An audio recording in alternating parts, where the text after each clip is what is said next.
Yangi 2026 yilgi Chevrolet Onix bu zamonaviy dizayn, yuqori texnologiya va yoqilg'i tejamkorligini birlashtirgan ixcham sedan bo'lib, Chevroletning eng ommabop modellari qatoriga kiradi.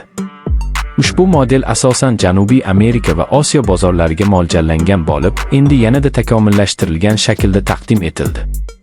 2026 Onix tashqi ko'rinishidan yanada jozibador bo'lib, old panjarasi kengaytirilgan, LED faralar va sport uslubidagi bamperlar bilan jihozlangan.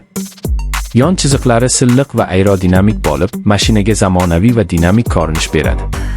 Orqa qismdagi yangi LED chiroqlar va ixcham spoiler unga yanada premium ko'rinish bagishlaydi. Salon qismi ham butunlay yangilangan. Ichki dizayn minimalistik, ammo qulay.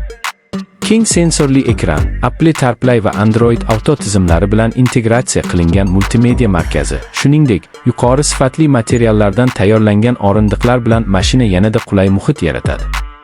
2026 Onixda avtomatik iqlim nazorati, raqamli instrument paneli va ovozli boshqaruv tizimi mavjud.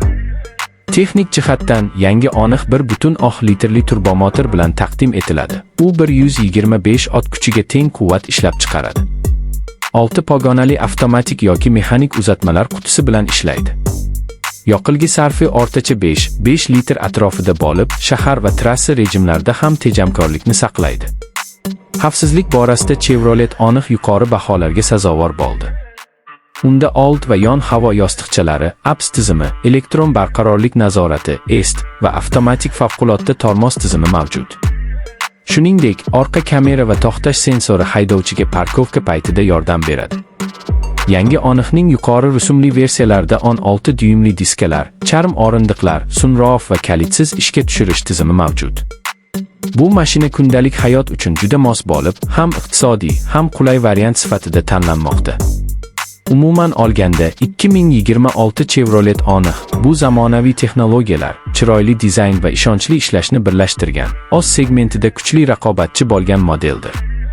Shu sababli u yosh haydovchilar va oilalar orasida juda mashhur bo'lishi kutilmoqda.